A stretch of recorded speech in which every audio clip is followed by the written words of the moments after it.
What's going on, everyone? Daniel here, and welcome to my The Strain Season 4, Episode 3 spoiler review titled One Shot. I'm sorry I'm almost about a week late. That is my fault. I've been busy with work. No, I really haven't. I think I worked Monday, Tuesday, I worked Sunday, or I was off Wednesday. I don't remember. There have been painters at the house. A lot's been going on. I've been off my sleep schedule. Have to unplug stuff in my room. Painters coming in, painters going out, plugging stuff back in, plugging stuff back out. It's a lot of work, man. So let's talk about The Strain. Spoilers, spoilers, spoilers. Make sure you have seen this episode. It is my favorite episode of Season 4 so far. And you probably say to yourself, there's only 3 episodes, Daniel. How can this be your favorite?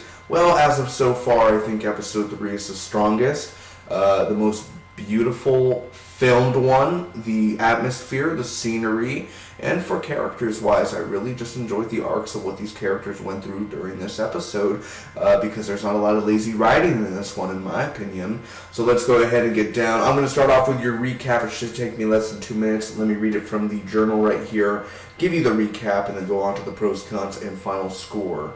Let's go. So we begin the episode with Fett and his crew finding where the missile is at the missile base. Now, the guy that actually helped them get to the base, a bunch of his teammates are dead, and it looks like Strigoi have attacked the base.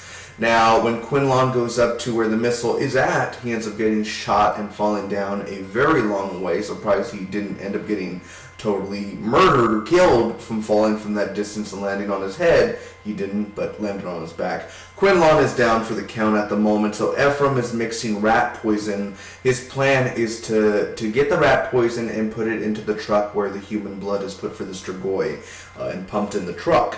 Now, the soldier who sniped Quinlan is again inside the base, so Fett is going after him. So he gets inside the base. Zach talks to this girl whose name is Abby or I think it's Abby. I may be wrong about that. I should have wrote it down. I think it's Abby or Ab. I'm thinking about the band. So Zach is talking to this girl. She almost stole fruit, and he noticed that she tried to steal 2 fruits.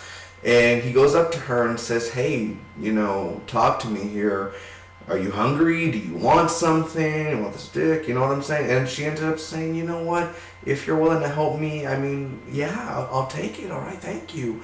And of course, we're like, Zach, please die. You're horrible. You started this. You are the reason why her parents are dead. You scum of the earth. Fuck you, Zach. Okay, so moving on there, Ephram ends up putting poison in the truck. Fett shoots the soldier, but doesn't kill him, but Quinlan ends up giving him a blowjob. I'm kidding, a headshot. He kills the soldier. So Zach and the girl are conversing. They're talking. He takes her to a museum. Zach, you do not take this type of girl, this lovely, I don't know how old she is, so if she's under 18, then this little girl, who's a girl, not good looking or anything, right? Not cute. So you take her to a museum. Oh, this one's my favorite one. She don't care. She don't care. She's just there to suck the dick and get to the fruit, okay? Get the fuck out of there. She don't care about the damn museum, okay? Oh, look at this tiger. That's really cool, Zach, because you're fucking 4 years old. She's like 15. Get the fuck out of here. Excuse me for my language. Zach makes me pissed off. He makes me so raged. So he promises to give her and her friends food. Mr. Hugh Hefner over here. So anyway, Ephram's plan works. Over 2,000 Strigoi are dead, and the Master does feel the after effects of all his brethrens being killed off. The partnership is moving a bunch of units of something, like a lot of units, and we don't know what it is, but we will find out in the upcoming episode. Fett and Quinlan get the missile or the nuclear warhead or whatever you want to call it. They get it. They open it up. But it's missing something. It's missing the pit, the thing that makes it go kaboom. So they have to go find that in the next few episodes. Now on to the pros and cons. During Fett's arc this episode, it reminded me of one other FX show, which is fantastic. If you don't watch this show, then you need to jump on this show. Fargo. The snow background. It really reminded me if they just went on a Fargo set and just filmed a scene there. First off, I think it's Kevin Durant. I think it's one of those who plays Vasily Fett. He's one of my favorite characters of the strain, and I love the dialogue that comes out of his mouth. I said mouse. He's a man's man. I really enjoy Fett's scenes in here, especially leading the charge, leading the group. And Quinlan, I thought it was badass the way he killed the soldier. I think that we could have ended up helping the soldier and not have killing him, but he did say to put down the gun multiple times, and you didn't. So then again, the guy kind of deserved that for shooting Quinlan and almost breaking his full leg. So Quinlan was badass in this episode, man. The effects, the practical effects, and the CGI effects are all really good. Very little CGI this episode, if any. The fall itself, with the CGI, I guess, is that when Quinlan fell, it looked real. It looked painful. It looked very dangerous. So honestly, the stunt or whatever who did that, and with CGI and stuff, green screen, I don't know how they did that, but the Quinlan's fall was pretty intense, and it's one of my favorite episodes, one of my favorite moments out of the episode. As well, like I said, the scenery within the episode, with the snow. We usually don't get to see snow in the strain, so getting to see it now, it feels like it's a whole other different entire show with Fett in it, which is pretty cool. Fuck Zach. I don't know if I said that earlier, but fuck Zach. Fuck Zach. He's horrible. Zach needs to die. Zach's horrible. Not the actor, but the character of Zach. You're just annoying. Stop. But his new girlfriend, I wouldn't call her new girlfriend, but his new Lassie, his new Lassie there. She's cute, and I think she has potential, but I'm pretty sure she's gonna end up dead because the Master's gonna have her killed for some reason. I could predict this stuff. I don't think it's gonna end well for her at all, but I like her because she's not as annoying as Zach. So now the past 2 episodes for Ephram, Corey Stoll's character, has been okay. It hasn't been the best. They're watchable, you know, and I still care for this character, even though he's changed really to this, obviously with alcohol and his problems, and he's not the funnest guy to be around. He's just very wooden in a sense of no emotion. And I do like that little scene there when she was talking about her son, and she wasn't breaking down crying. She was just saying, you know what, he got sad when he smelled meatloaf. All right. And Corey Stoll, Ephram, he was like, you know, that's really cool that you can think about the good times. I can't remember the emotions, you know.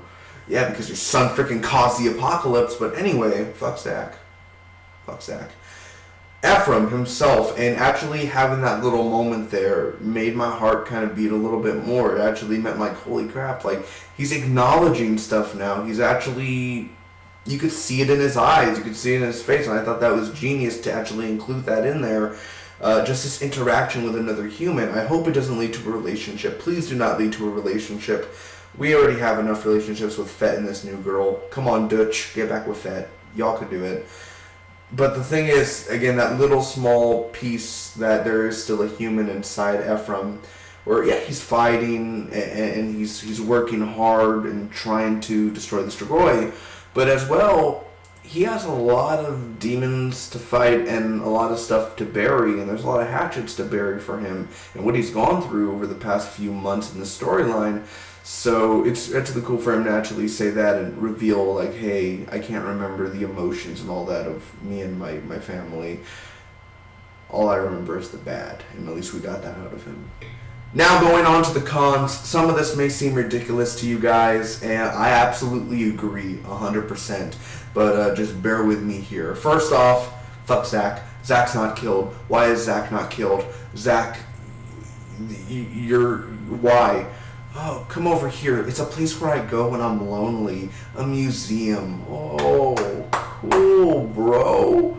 I thought you went to, like, I don't know. I don't even know where I thought he was going to go. But he goes to a museum. He's still a kid. I get it. You like stuffed animals. Cool. But she was definitely not impressed. She's like, hey, what's your name? Oh, Abby. I'm like, I'm Zach. Oh, God. Oh my God, please don't develop into a love relationship. She looks older than him, by the way. She looks like she's like 6 years older than him. Don't. Please do not make this a relationship. Please don't. Now, like I said earlier, this is my favorite episode out of the season so far, but near the end of this episode, it did get slow. It did kind of, like, it was really good the whole entire episode. It was really fun, very entertaining, and I think the last 10-15 minutes of this episode, it slowed down the momentum. This is already after the part where the soldier's killed. Quinlan killed the soldier. That was like the last awesome part. And then it got slower. And then Ephram already did the rat poison. He's walking through the house.